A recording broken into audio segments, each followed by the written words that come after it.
Meghan still has not established an identity of her own. Meghan Markle has come under fire. Prince Philip, he allegedly gave Prince Harry a warning about getting married to Meghan Markle. There are moments in any long-running public controversy when the noise suddenly changes register. When what had been background chatter shifts into something that commands genuine attention from people who had previously tuned it out entirely. That shift is happening right now around Prince Harry, Tom Bower, Lady Colin Campbell, and a set of claims that have moved well beyond the usual boundaries of royal gossip into territory that touches documentation, constitutional principle, and the kind of legal silence that tends to speak more loudly than words ever could. Harry's reaction, by all accounts, has been furious. Not the measured, carefully worded displeasure that public relations teams craft into statements.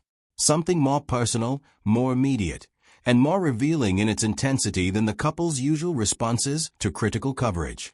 And understanding why requires understanding exactly who is making these claims, what they are actually saying, and why the anger directed at them has done something unexpected.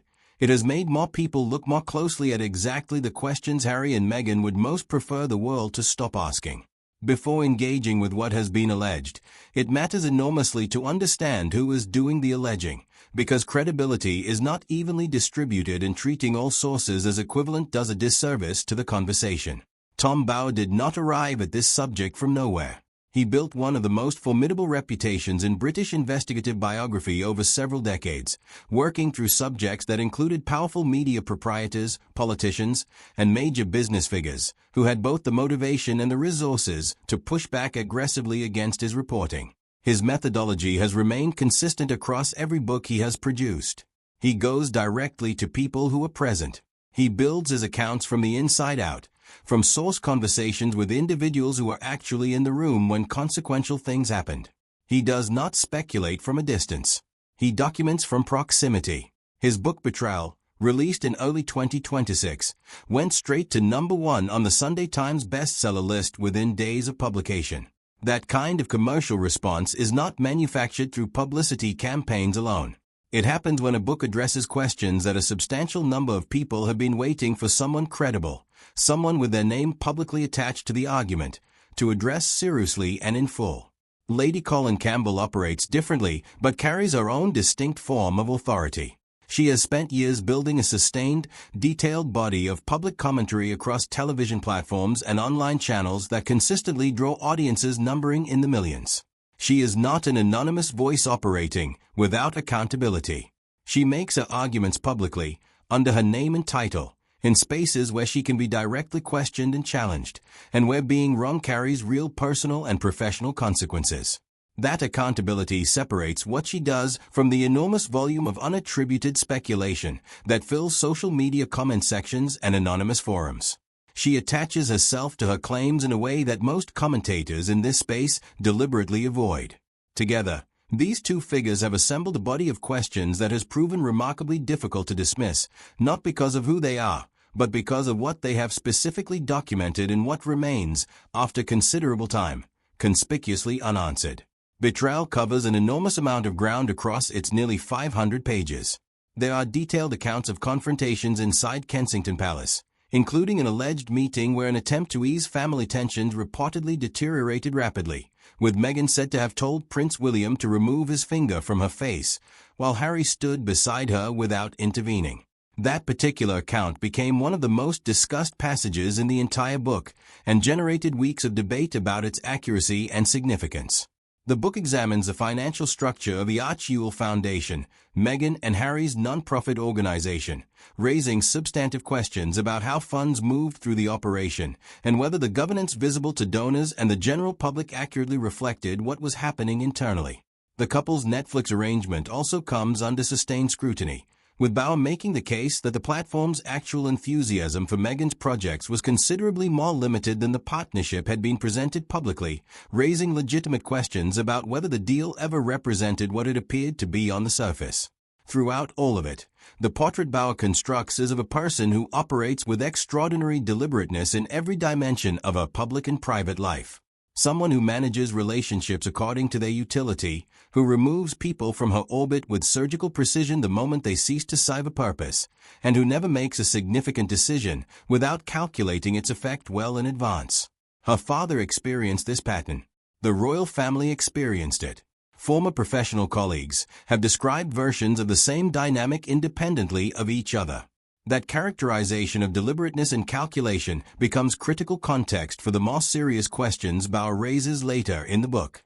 Because the implicit argument is straightforward.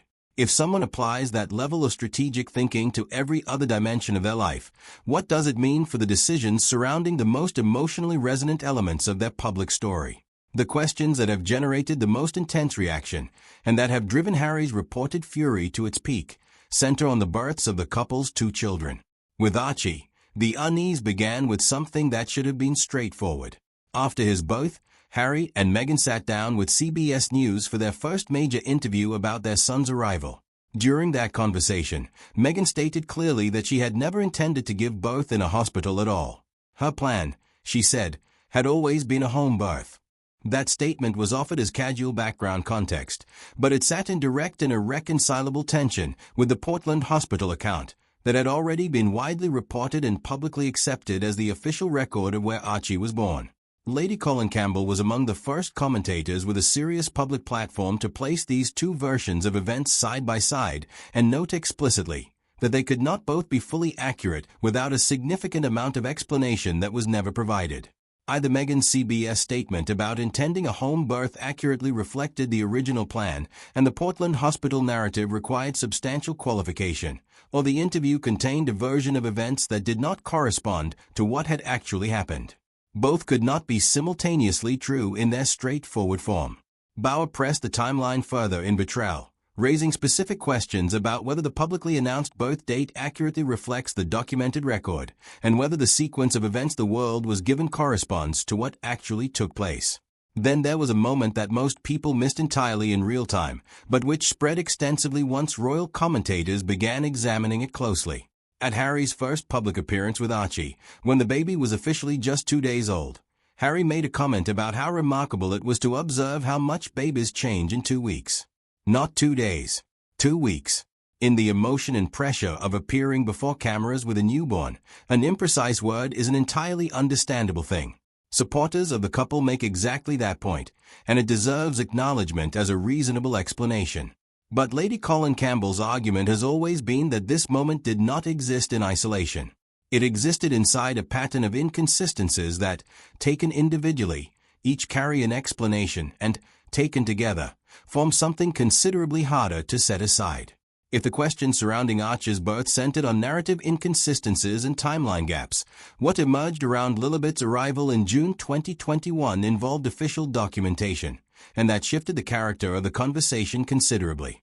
The surface account is simple enough. A healthy baby girl, born at Santa Barbara Cottage Hospital.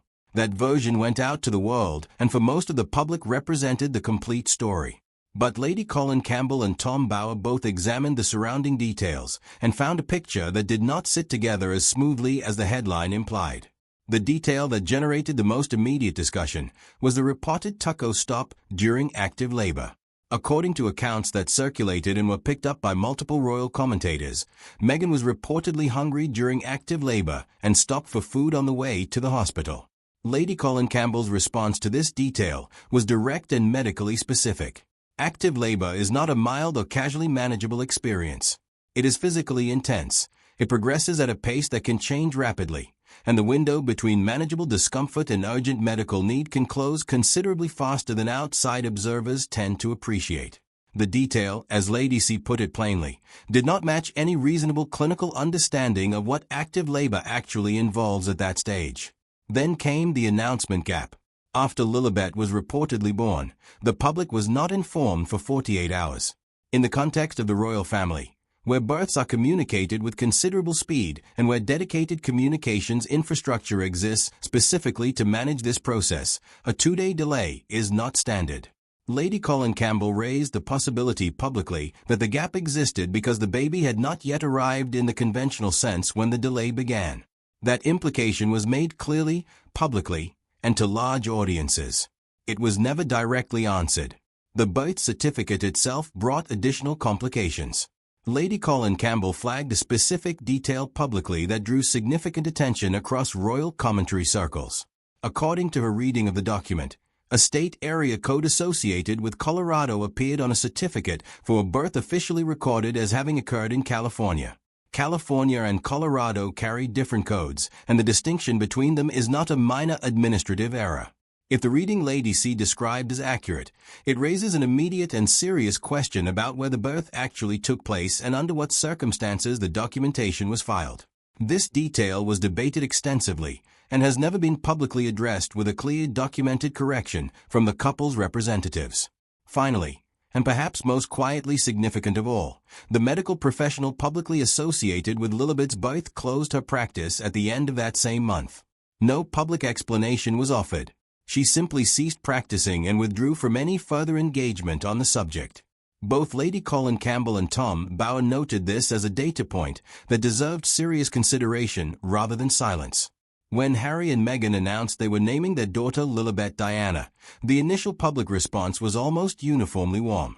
A son honoring his late mother and paying tribute to his grandmother simultaneously, at a moment when his relationship with the institution was already fractured. The story wrote itself and most outlets ran with it without looking further. Lady Colin Campbell looked further. Her account of the actual reaction inside the palace was the direct inverse of the warm headlines. She described cold fury, deep consternation, and a sense of violation among those closest to the Queen. The reason was a specific and intensely private nature of what that name actually represented.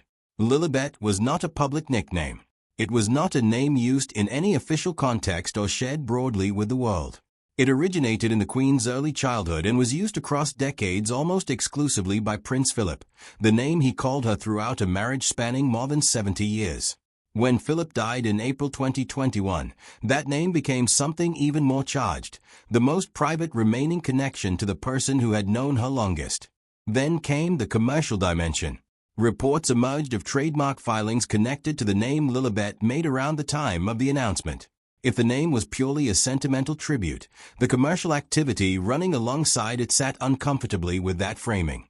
The signal that cut through most clearly, however, came not from a commentator, but from the palace itself. When William and Catherine released their public congratulations, they referred to the baby as Lily, not Lilibet. In a formal statement where every word is considered and nothing is accidental, the choice to use a diminutive rather than the announced name was not casual editing. It was, as Lady Colin Campbell argued, a carefully measured signal communicating what official channels would never state directly. Harry and Meghan have demonstrated clearly and repeatedly that they are prepared to use the legal system when they believe they have been wronged. They have taken major newspapers to court. They have pursued privacy claims through extended proceedings. Litigation is not a path they are afraid to walk, which makes the complete absence of any legal challenge to either Tom Bauer or Lady Colin Campbell over claims that go directly to the parentage of their children one of the most discussed silences this entire controversy has produced. Lady Colin Campbell addressed this directly. She stated publicly that she would not mind being sued, provided they lost. Her reasoning was specific. A courtroom is a different environment from a spokesperson's press release. It requires documentation. It requires consistency under direct cross-examination. It requires verifiable facts to carry the argument in a space where calling something a conspiracy theory carries no legal weight whatsoever. No legal challenge has materialized. Every book that lands at number one, every television appearance that spreads across platforms, every challenge that does not come adds another dimension to a silence that, for reasons of their own, Harry and Meghan have chosen to maintain. And the longer that silence holds, the louder the questions it surrounds continue to grow.